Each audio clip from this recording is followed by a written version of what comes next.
एतजाज हसन साहब ने कहा कि 2-3 दिन में ये फैसला उठ जाएगा, वाकई ऐसा हो सकता है? देखिए, इस फैसले में कोई जान नहीं है। अगर मैच फिक्स ना हुआ तो ये 1 दिन 2 दिन 3 दिन के अंदर ये केस का फैसला हो जाना चाहिए और ये ख़त्म हो जाएगा और इसमें कोई जान नहीं है। शेख हुसैन साहब, आप क्या समझते हैं, इस्लामाबाद हाई कोर्ट में ये मामला जा रहा है, इस्लामाबाद हाई कोर्ट से इस मामले को उड़ा दिया जाएगा या फिर से इसी तरह का फैसला आने का आपको तवक्को है कि फिर से हाथ बांध कर हुमायूं दिलावर जैसे जज? देखें, हमें बदकिस्मती है और अफसोस की बात है कि चीफ जस्टिस आमिर फारूक साहब के सामने जब हमने कहा कि जो जज 2 दफ़ा इसमें फैसला दे चुका है तो तीसरी दफ़ा वो क्या इंसाफ करेगा, उन्होंने उसी के पास दोबारा भेज दिया। ये सबसे पहला गलत फैसला था और उसी गलत फैसले को बुनियाद बना करके आज हुमायूं दिलावर ने इंसाफ का कत्ल किया है। अच्छा शेख साहब, आखिरी सवाल है कि इमरान खान साहब को जो कौन सी जेल में शिफ्ट किया जा रहा है, अडियाला जेल में या अटक जेल की बात? हमारे नॉलेज में नहीं है अभी।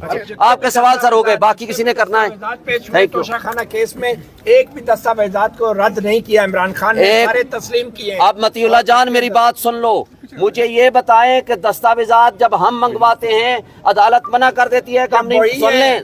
अब आप बहस ना करें ना, जवाब तो सुन लें। आप जवाब नहीं सुनेंगे मतीउल्लाह जान, बड़ी ज्यादती होगी। आप सुने, तसल्ली से सुने। पहली बात, जब हम दरख्वास्त देते हैं कि ये रिकॉर्ड तलब करें, वो कहते हैं नहीं करता। जब हम ये कहते हैं आप गवाहान को तलब करें, हमारे या उनके, वो कहते हैं मैं नहीं करता। मैं इलेक्शन कमीशन के सिर्फ दो वो भी सिलेक्टेड, हम सिर्फ उसके ऊपर इलाय करेंगे और कोई एविडेंस में नहीं आने दूंगा। जब हम सुने, जब आप बता सकते भाई, मैं दस्तावेज जो तोशाखाना केस में झूठी साबित हुई है, कोई एक दस्तावेज मतीउल्लाह जान, टोटल केस ये है, आप समझ लो पहले। कोई एक दस्तावेज बता दें है कि नहीं है? अब आप बहस जाली है, आप बहस पर दर बहस करोगे। देना कोई जाली है दस्तावेज जो मैं ये बात कहता हूँ कि जो मुजरिम है जिन्होंने खिलाफ ज़ाब्ता गाड़ियाँ ली हैं वो इस वक्त हुकूमत दे दी।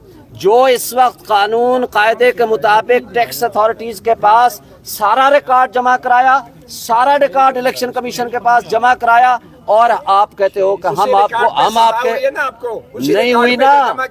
आपने ये कहा कि आपके पास एविडेंस नहीं है, जब हम एविडेंस लेकर आ रहे हैं आप कहते हो आपको गवाह पेश करने की इजाजत ही नहीं। उनको हर हाल में इलेक्शन से पहले नाअहल करना, उनको सजा दिलवाना मकसद है और आज सबके सामने है जो कुछ इंसाफ का कत्ल होता हुआ नजर आ रहा है वो हम सब समझते हैं और आप भी समझते हैं। शाहीन साहब, हमेशा आपकी जुडिशरी इस्तेमाल होती है, चाहे भुट्टो साहब के खिलाफ, चाहे नवाज शरीफ के खिलाफ। आपके लोग ही जब 2018 में नवाज शरीफ को नायल किया बेटे की तनख्वाह ना लेने पर, तो यही आपके दोस्त डांस कर रहे थे और चोर डकैत के नारे लगा रहे थे। बात आपको बता दूं, नवाज शरीफ मुझे ये बताएं, आज एवन फील्ड डिपार्टमेंट जिसमें वो बैठे हुए हैं वो किसका है?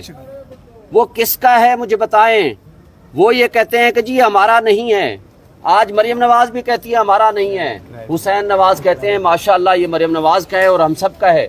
फ्लोर ऑफ दी हाउस पे खड़े होकर उसने, नवाज शरीफ ने ये कहा था कि ये हैं वो रसीदें, ये हैं वो जराए जिससे मैं साबित कर सकता हूँ। भाई अदालत में जब हम गए हैं, हमने कहा है हमें गवाह पेश करने दो, वो कहते हैं आपको आपके गवाह भी पेश नहीं करने देंगे।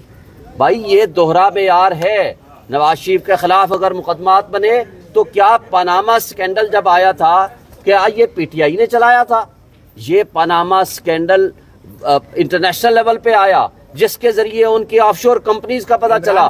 ये एवन फील्ड, इमरान खान और जमात इस्लामी बिल्कुल दरख्वास्त गुजार थे। हम उसकी तहकीकात चाहते थे और तहकीकात हुई। आज भी सुन लें आप भी, जो उस वक्त सिटिंग प्राइम मिनिस्टर था उसके खिलाफ जो प्रोसीडिंग्स थी आइन और कानून के मुताबिक हुई और सुप्रीम कोर्ट ने वो मैटर जीआईटी के जरिए नैब कोर्ट में भेजा जिसमें इस वक्त वो सजा याफ्ता हैं। आज वो 4 साल से भागे हुए हैं। उस भागे हुए भगोड़े को और कन्विक्टेड को और एब्सकॉन्डर को चाहिए कि आपका सगा भाई प्राइम मिनिस्टर है, एस्टैब्लिशमेंट के साथ आपकी दोस्ती है, آج آپ ووٹ کو عزت دو کے نعرے کو دفن کر چکے ہو. آپ اپنی بے گناہی ثابت کریں اور کم سے کم ایک چیز بتا دیں کہ یہ ایون فیلڈ اپارٹمنٹ جو ہے وہ آپ کے ہیں اور اس کی رسیدیں کیا ہیں. یہ بتائیں عمران خان ابھی بھی آرمی چیف سے ملاقات کرنا چاہتے ہیں؟ نہیں کرنا چاہتے، نہ وہ کرنا چاہتے ہیں نہ وہ کرنے کی ارادہ رکھتے ہیں، لیکن وہ تمام سٹیک ہولڈرز کو یہ کہتے ہیں کہ اس ملک کی بقا کی خاطر، آئین اور قانون کے تحفظ کی خاطر، اس 25 کروڑ عوام کی خاطر وہ یہ کہتے ہیں کہ آپ آئین اور قانون کی بالادستی پہ عمل کریں اور جمہوری اداروں کو آپ چلنے دیں. جیسے پہلے چلا رہے تھے کیس آدھے گھنٹے پہ وہ رکھ کر 12 بجے انہوں نے فیصلہ ریزرو کیا اور آرڈر کے اندر کسی کونسل کا کسی وکیل کا نام ہی نہیں لکھا گیا کہ کوئی پیش ہوا ہے. میں خود ادھر موجود تھا، دوسرے ہمارے کولیگ وہاں پر موجود تھے، خواجہ حارث صاحب موجود تھے، لیکن آرڈر کے اندر ان کا نام ہی اس ٹائم نہیں لکھا گیا. اور 12 سے لے کر آپ دیکھ لیں کہ اگر 12:30 کا ٹائم رکھا گیا ہے فیصلے کا، تو کوئی کیا ایک بتا دیں کہ اتنی جلدی اتنی سپیڈ میں 30 صفحوں کا فیصلہ جو ہے وہ لکھا جا سکتا ہے. انہوں نے کہا جی کہ میں نے 30 صفحوں کا فیصلہ جو ہے وہ آدھے گھنٹے کے اندر لکھ لیا ہے. اس کے ساتھ ساتھ آپ یہ دیکھ لیں کہ فیئر ٹرائل جو ہے اس کیس کے اندر پہلے دن سے لے کر آج تک خان صاحب کو ایویڈنس کروانے کا یا ان کو جو پلیڈر مقرر کیا گیا اس وقت بھی ان کی مرضی نہیں شامل تھی. خواجہ حارث صاحب کو عدالت کے آرڈر سے پلیڈر مقرر کیا، حالانکہ شہادت کے لیے ایکیوز کا خود ہونا ضروری ہے یا پھر اگر وہ پلیڈر کسی کو مقرر کرے تو تب ہوتی ہے، لیکن کراس بھی اسی طرح سے کیا گیا. اور ہائی کورٹ کے اندر ہم گئے، سپریم کورٹ کے اندر گئے، 3 مہینے ہمارے ہو گئے ہیں.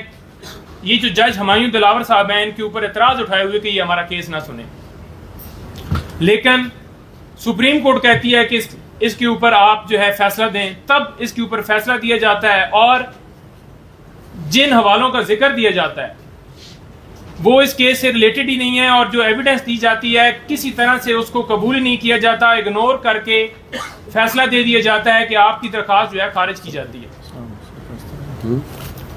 تو یہ ظلم ہے، زیادتی ہے. آج عمران خان صاحب کو حق ہی نہیں دیا گیا. 4 بجے کورٹ کا ٹائم ہے، 12:30 بجے آپ فیصلہ کیسے سنا سکتے ہیں؟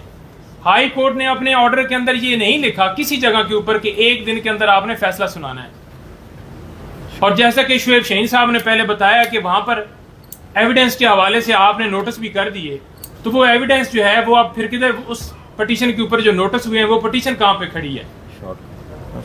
تو ہماری گزارش یہ ہے کہ جو گرفتاری اس طرح سے ہوئی، آرڈر ادھر اناؤنس ہوا ہے، ابھی کورٹ کے باہر نکل کر میں بتا رہا ہوں کہ یہ فیصلہ ہے، فوراً پتہ چلتا ہے کہ وہاں پہ اریسٹ بھی کر لیا جاتا ہے اور اریسٹ کر کے یہاں پر بھی لے آئے ہیں. ہماری اعلیٰ عدلیہ سے گزارش ہے کہ جو ہماری درخواستیں ہیں وہ ہماری جلدی فکس کی جائیں اور فیصلہ اس کے اوپر جلدی دیا جائے. اگر یہ کیس میرٹ پر عامر فاروق صاحب خود سنتے اور فیصلہ دیتے تو یہ کیس اڑ جانا تھا. اگر ہمارے کیس کے اوپر فیصلہ ہو جاتا ہے تو انشاءاللہ یہ کیس اڑ جائے گا اور خان صاحب جو ہیں وہ انشاءاللہ باہر آ جائیں گے. Thank you.